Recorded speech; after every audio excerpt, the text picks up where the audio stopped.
Namaste. Welcome to this new session,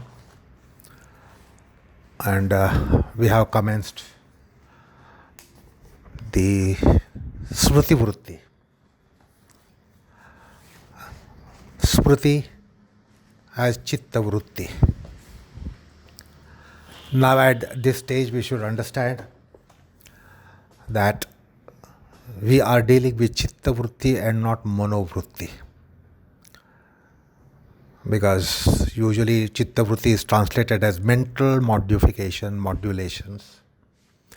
Mind is something very peripheral, as I said, it's surface of the ocean, and Chitta is the whole ocean of mind.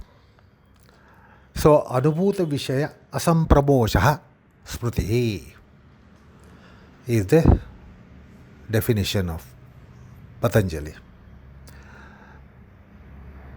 Basically, the Smriti matter, memory matter, whether it is Smriti or memory. The memory matter or Smriti matter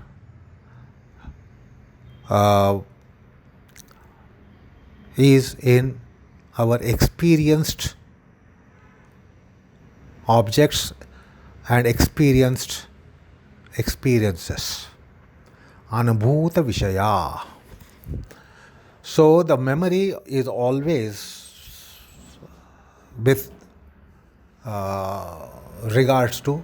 with respect to our experiences. So it should be Anubhuta Vishaya. Object should be of experience. Object must be already in experience or must be experienced. You will not, there is no question of any memory which is not experienced object, experienced situation, experienced experience. So something must be experienced to be having memory of. And therefore, see, wonderful kind of selection of words here. Anubhuta Vishaya. So the memory is always Anubhuta Vishaya. Then another condition that is required is that, see, all our experiences are not memorized, are not in memory. All the experiences that we get in our life are not in memory. For instance, simple example, suppose you are walking on a crowded street and people are walking in your direction and opposite direction. So many people are walking with you and along with you. You will see so many people. Perhaps you will have seen some thousands of faces if you take a stroll on a busy commercial street. Well, I've seen so many faces also, but it's not that you remember every person. You will have seen so many shops passing by. You will have peeped into the shops, but yet they will all not remain in your memory. Because these experiences come and experiences escape. Many of the experiences come and many of the experiences escape. Some of the experiences stay with you. They create an imprint and they stay with you. Not only stay with you, but create an imprint also. So the impressions should not be stolen. Experiences should not be stolen. Otherwise, so many experiences will come to you if you are traveling on a bus, on a train. You will have so many passengers which you will have seen their faces. Perhaps even you will have talked to them something very formally or informally. But they don't all stick in your memory cortex. And that's a great bounty. If we were to remember everything, if our mind was something like, CCTV camera, everything recorded, it would have been a problem. So our system is not CCTV camera. So many things come, so many things go. In CCTV camera, the things will be erased after 45 days, 60 days, 90 days. Various calibrations are there. They don't stay permanently. They stay for a particular period of time, 1 month, 45 days, 90 days, etc., etc., and then they are erased. So thank God we don't have CCTV camera. Otherwise, you would have had to remember so many things which you have experienced in your life. Every experience is not registered and saved. So many of the experiences are they disappear or they are stolen. So another condition that is required for memory is not only that it must be experienced object, experienced condition, experienced situation, experienced scenario, but it should be not stolen from our citta or our mind stuff, or precisely our memory cortex. It should not be lost. So whatever is not lost from our memory cortex or impression cortex, then it will appear in the form of memory. So we should not lose the impressions, we should not lose the impression of that experience. So it should not be just experienced object or experienced experience. It must be retained. It must be retained. And if it is not lost by disappearance or whatever reason, then if it is not lost, then memory will appear. But if it is lost for any reason, there are so many reasons, and very natural process that we don't register every experience in life. And therefore many experiences vaporize, evaporate, fade out, go into oblivion. And that's actually a big bounty. Otherwise, in our awakeful state, we'll be having so many experiences coming through our eyes, through our ears. If they had decided to be staying on, then our brain would have had a great problem. So it is a good bounty that they disappear, or they are not retained, or they are lost, or they are stolen. So they should not be lost. And not having lost itself is called Smuriti. Even if it doesn't come to surface, you don't have to remember for Smriti to be testified. Even if it is not remembered, because that's a problem. If you remember all the time all those things, again it's a problem. So here, when you do not lose the experience, visual experience, auditory experience, or whatever kind of sensory experience, mental experience, intellectual experience, psychic experience, if it is there in the memory, that is being mentioned. Not what hits your surface, not what is remembered is memory. All that may be remembered is memory. All that can be remembered, may be remembered is a memory for our mind. For instance, if you are, say, a housewife, when you enter your kitchen, you remember what is where in the room. So you need to enter the room. And have a purpose of cooking something, preparing something. Then you remember what is lying where. But if you think that you should be all the time hitting the surface of your mind, that rice is here, wheat is here, sugar is there, etc., etc., then it will be a problem. So just they are retained is called memory. You don't have to remember to have memory. When you remember, you know it is a memory. But when it is not remembered, yet it can be a memory because it is capable of being remembered. Those who are office going people, those who go to profession and etc., when they go to their workplace, they start remembering which file is where, what is where.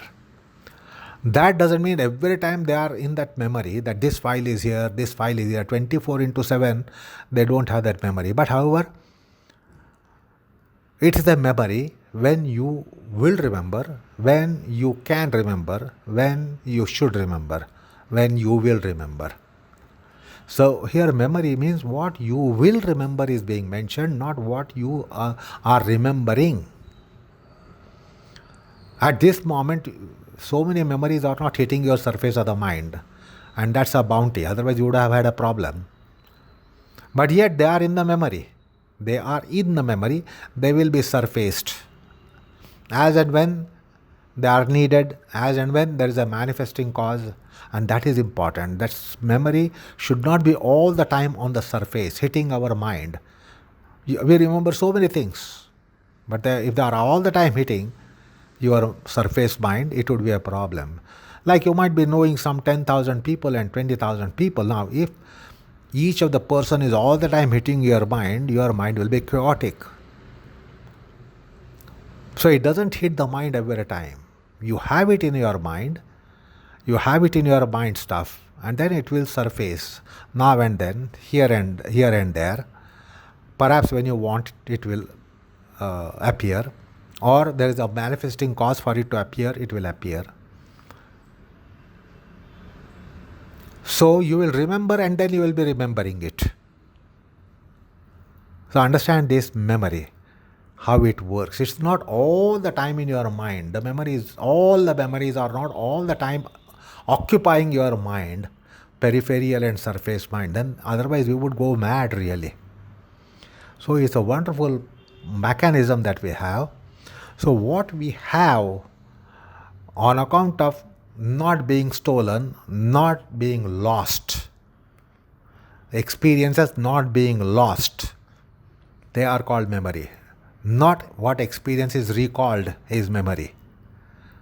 This you should understand here with the definition. What you recall is not memory. If your experience is not lost from your mind, then that is memory. Otherwise, we have countless memories. Find out how many memories you have. Can you compute? Can you count out? You can't be counting it out. How many memories you have? What are the memory contents in your mind? There are a number of memories. But how are they? They are not all the time hitting the surface, and that is really bounty. Imagine if all the memories kept on occupying your surface of the mind, then your surface of the mind would have been in turbulence, would have been mismanaged, would have created lots of problems. So understand this memory which the nature has given. It is so marvelous. We will have memories of 40 years, 50 years, 60 years, 70 years of our lifetime. But all those memories are not hitting the surface. But yet they are there. Now why are they there? Because they are not lost. They are not lost. Or they are not stolen.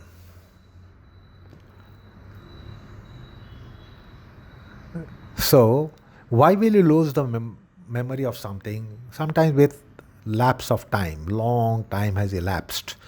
Maybe you will lose the memory of that particular incident. Or the impressions were not strong enough to bounce back. That is why you will lose memory of so many things. After a lapse of so many years, many years, you might lose certain. It's not loss of memory. It is not loss of memory in the form of a disease. It's quite natural. So either the impression is not strong, that incident is not strong. If that incidence of that incident is very, very strong, then it will be retained. So it could be lost.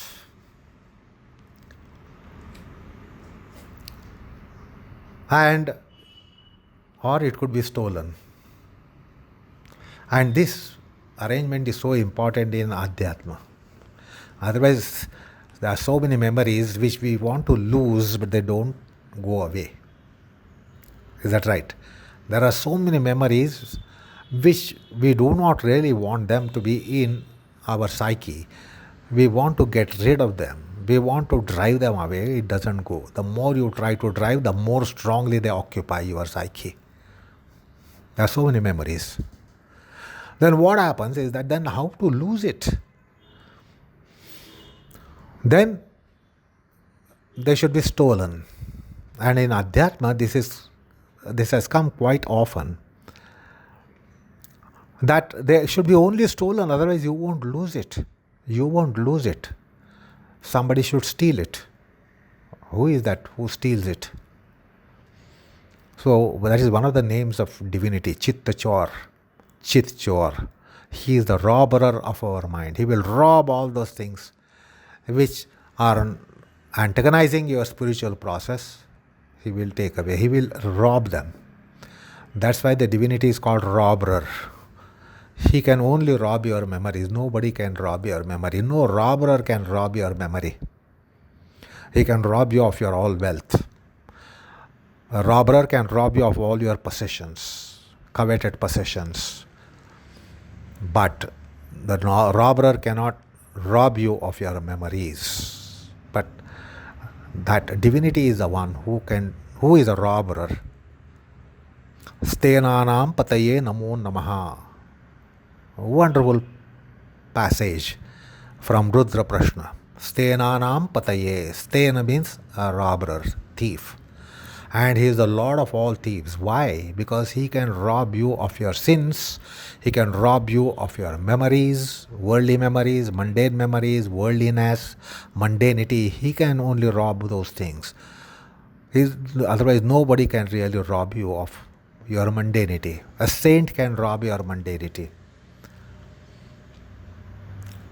Satsanga will rob your mundanity, etc., etc. So the memory needs to be robbed. If it is not lost because of, say, not a strong incidence or impact of that incidence, then the memory lingers. Memory stays on. Now, how long this memory stays on? Memory doesn't stay for lifetime. Memories also stay posthumously. So little peep into eschatology will tell you how strong are the memories, because they go into samskara kosh. Memories, they are called smriti samskars. Your life will end, but the memories won't end. And that's why those memories play havoc with your following incarnations. So that comes in karma siddhanta. Although with lapse of time, some of the memories are lost. Some of the memories are not lost even if the life is over. So, the concept of memory with regards to citta is a different thing than memory of your psyche. Because the memory will be gone with your death, because the brain is gone. So there are certain memories which are only occupying the brain, the cerebral cortical parts of the brain. They have occupancy of it, or they are residing there. So once that residence is broken, naturally they are gone. But there are certain memories which transmigrate. So the Smriti concept in the sutra is with reference to citta, Smriti of the citta, and Smriti Vrutti of the citta. Anyway. So, anubhuta visaya asampramoshaha. The two factors are important for memory to be there.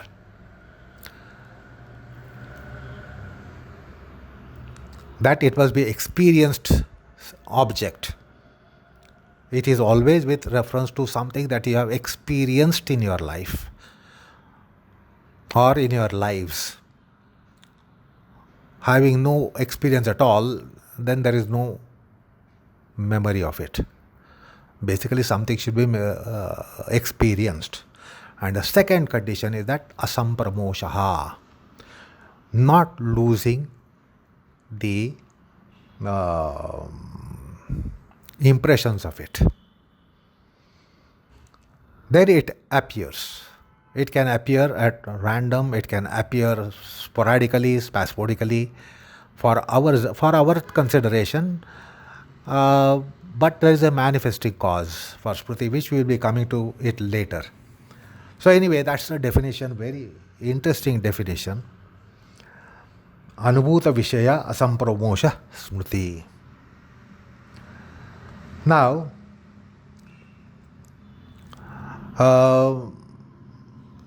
in memory, there are two aspects. Memory of the knowledge in experience, memory of object. Suppose you remember elephant somewhere. Now, you don't just remember elephant. You remember when did you see elephant? What kind of impressions you have maintained with your knowledge about elephant or sighting an elephant. There is knowledge also. So, whether in memory, the question is put by Vyasa, whether is it remembering the jnana of that situation scenario, or is it remembering an object? So he says there are two aspects in memory. Now we saw the two aspects in definition of it. Now Vyasa tries to divulge to us two aspects in memory. Remembering the very knowledge and remembering the object of memory. See, when you remember a person, for any reason, you don't just remember a person, you remember even the situations under which you met the person last time or previous times. Where did you meet? How did you meet? In what condition did you meet? It's not that we just remember that person. So that person is our object of memory. But then it is again surrounded by knowledge about that person that you have had so far. So there is Vishaya Smriti and Jnana Smriti. There are two aspects. Vishaya is remembered, although Anubhuta Vishaya, it comes in definition. With any object, you always have some knowledge. You either like it or you don't like it. You have appeal for it or you don't have appeal for it, or you have repulsion for it. So some reaction is always there when you look at this object. There is also thought process woven around that perception of an object. If you are citing a book or citing a flower, some thought process is woven around your very perceptive act. It's not like camera. Our eyes don't just take photograph of the object and retain it, because a camera doesn't have a thought process. Camera doesn't have psychomental process. It just takes the image and registers the image in the film and retains the image in the film. And that's why when you take photograph, you have to also put dates, etc. If the camera is not having that system, the date and time, etc., you have to put it. Or at the back of it, you write where did you meet, etc., etc., when did you meet, etc. So those are things that have to be registered.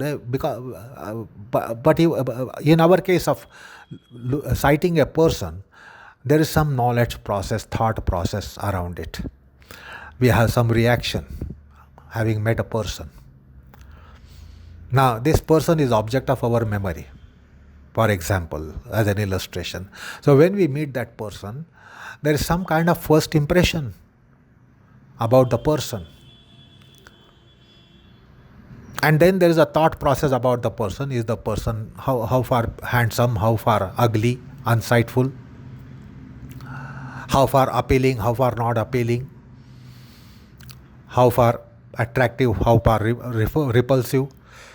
So there is a thought process. We start characterizing the person, even if you are seeing the person for the first time. So there is some thought process going on, and therefore that knowledge also goes into memory.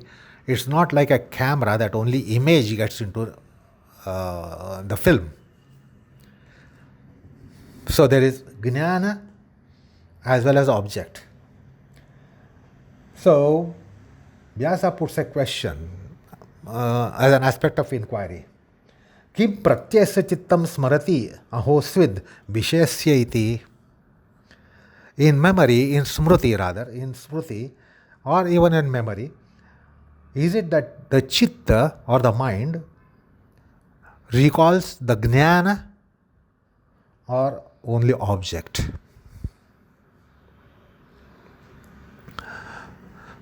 So that is to suggest, this question is to suggest that there are two aspects. And therefore, in the next statement, he says, Grahya uparaktaha pratyayo grahya grahana ubhayakara nirbhasa tajjati ekam samskaram arabhate. Ubhaya, both.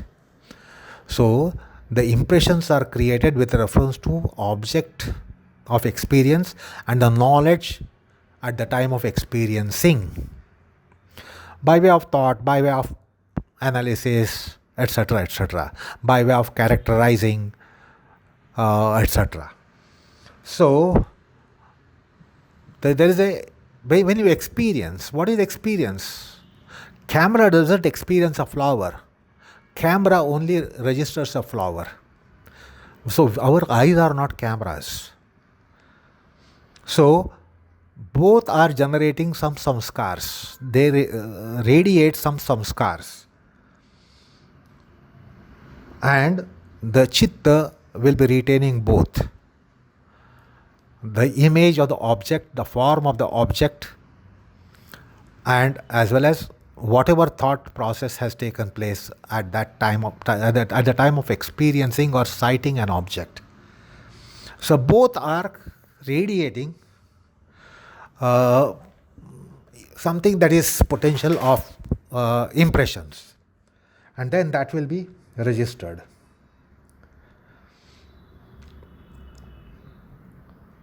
And they will be creating samskars of their class. Knowledge will radiate samskars of its class. If the knowledge is of the nature of, your happiness, your delight at seeing that object, seeing the person for the first time. So whatever that experience, the samskars also will be of the same class, not dissimilar class. If you have liked the very encounter with the person, sighting an object for the first time, it doesn't send the samskars of dislike. It will send the samskars of your likes. If that is appealing object, appealing person, it will not send samskars of repulsion. It will send samskars of appeal. Jnana and object. So the both will radiate some kind of potentials or matter for samskar, and they get into the samskar kosh, and the samskars are constituted in one of the organs of this, and our embodiment, which is not really mentioned by anatomy.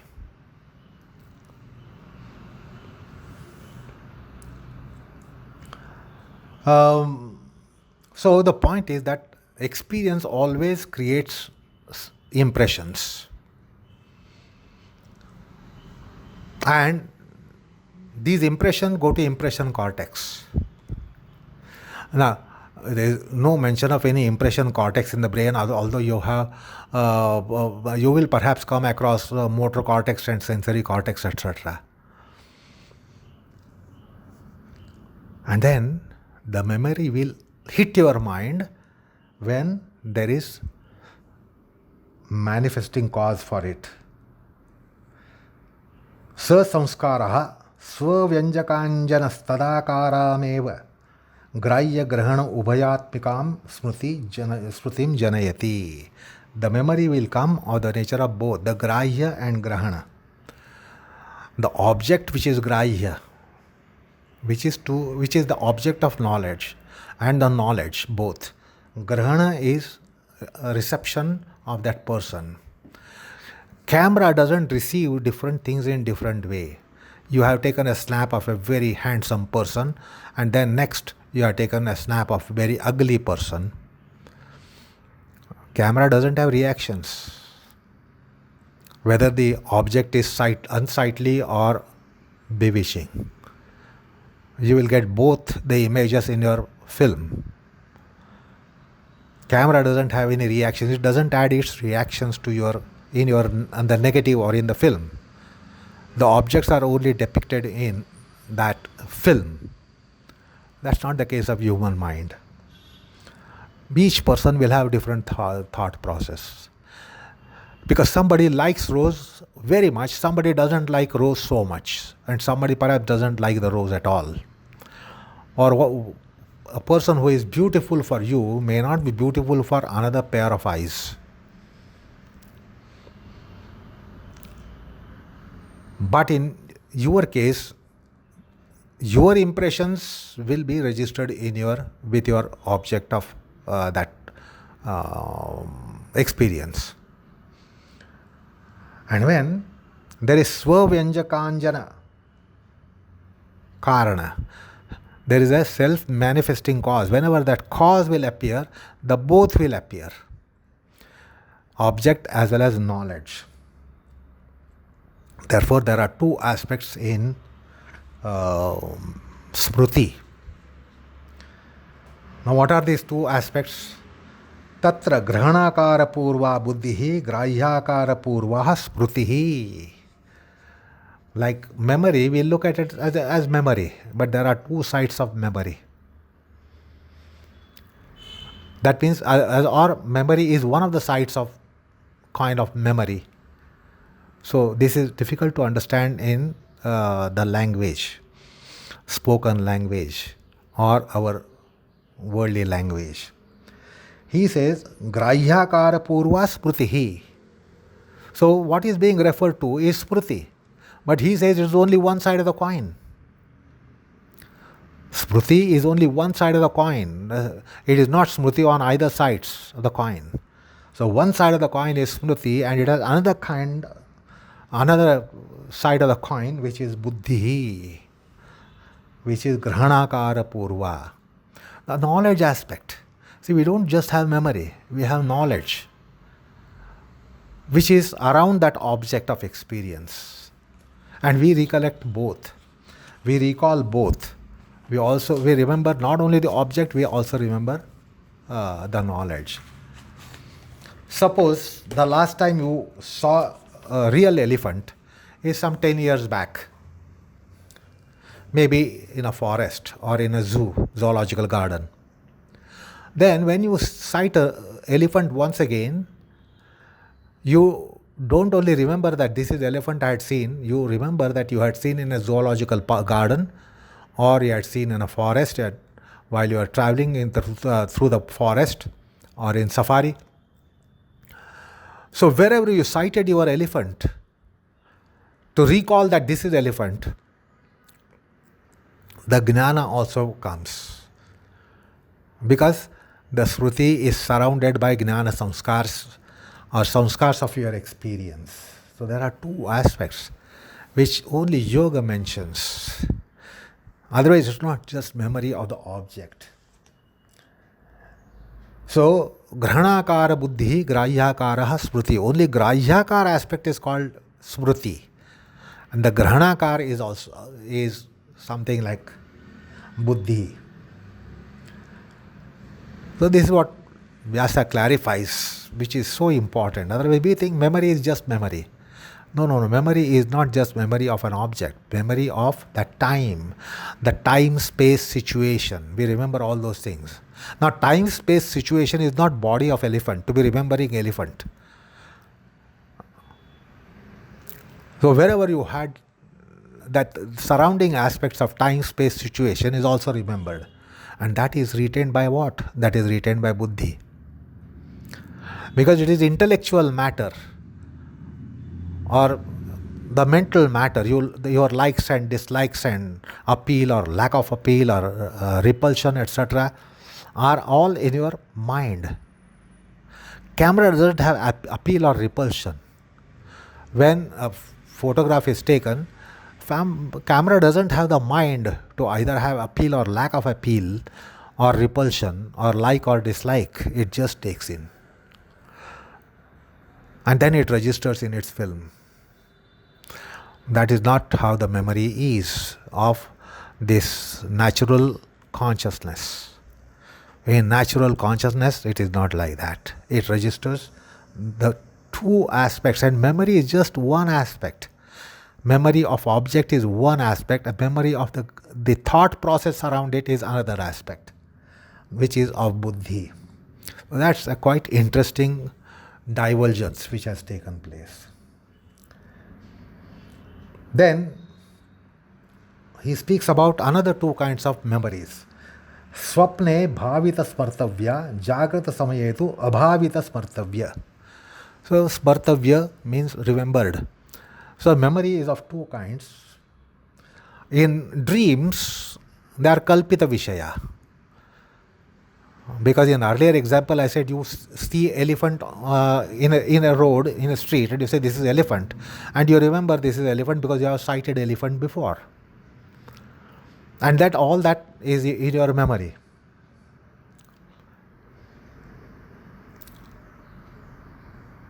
While in dream it is kalpanika, it is imaginary. When the elephant appears in your memory, it is not that you are seeing an elephant, real elephant, physical elephant. And it is the material of that elephant in dream. If you recall that dream sutra, the consciousness is the material. Your mind stuff is the material of the dream object. And then that is what it is, imagination. It is imaginary. And that's why it is called bhavita smartavya. But when you have memory in your awakeful state, it is abhavita smartavya. That means it is a real smriti. So in dreams you have imaginary smriti. Seeing elephant in dream is imaginary smriti. Seeing elephant, and then when you have memory, it is real memory. Then he says, all these are turned out by pramana viparya vikalpa nidra smritinam anubhavat prabhavanti. Unless you do not have these vruttis, you will not have smriti. You must have vruttis to have smriti. The vruttis will be either pramana viparya vikalpa nidra or smriti. Not having experienced any of those, you will not be having memory. So that's why the memory, as I said, has come in fifth place. It's not haphazard arrangement, somewhere memory also mentioned. No, it has come at the fifth place because of this, because it is generated by all experiences which come by chitta vrutti, of the nature of pramana, viparya, vikalpa, nidra and smriti. Because sometimes memory itself pertains to a memory. And these vruttis, these memories are sukha dukkha mohatmika. Sukha dukkha mohascha klesheshu vyakhyayaha. So that's the klesha aspect, because these vruttis are said to be klishta or aklishta. And so the klishta smriti will be something which is coming from or which is generating, which is infested by sukha dukkha moha, pleasure, pain, delusion. If that is the outcome of your memory, sometimes you get a memory of something and you are happy. Sometimes you get a memory of something and you are sad. Sometimes you get a memory of something and then you are deluded. So memory turns out sukha dukkha moha, or memory pertains to sukha dukkha moha. If it pertains to sukha dukkha moha, it is going to turn out that. And therefore that is the klishta smriti. And if that is not the case, it will be aklishta. If it is transcendent to bhoga, bhoga is always in three kind of phases, either sukha or dukha or moha. And therefore it will be binding. The smriti will be binding, there will be klishtata, it will be afflictive. In the sense Patanjali says, kleshas.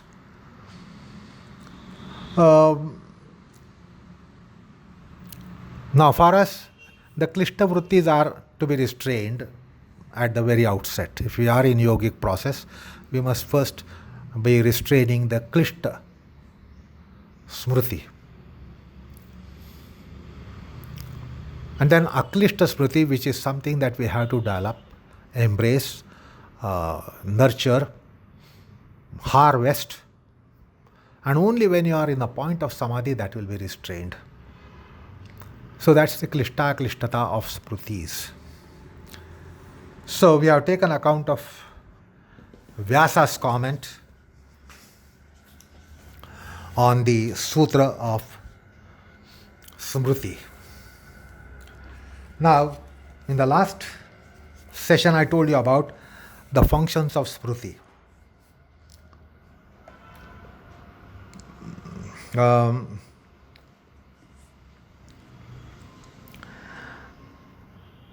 The Smriti samskaras must be strongly built up. Then the memory comes handy. If they are not properly built up, then memory fails us. Shruti samskars are very important. The stronger they are, memory will be strong. The weaker they are, then the memory will fail you. Memory will not be strong. So, the Vishaya, Anubhava and Prasanga, they should be strong so that they are registered well. The object of memory and the time and situation where memory is created and very experience. Now, if that experience is horrifying, you will never forget it in lifetime. If that experience is really exciting, there is less chance of memory being lost. So, Vishaya, Prasanga, Anubhava, they will decide whether the memory will be retained or retained strongly or retained sufficiently or not. So, Prasanga, Vishaya, Anubhava, object of that memory, the time and situation, scenario in which the memory is formulated, and the very experience at the time of having intercourse with that object of memory. Then the Vishaya Jnana, Prasanga Jnana and Prasanga Anubhava.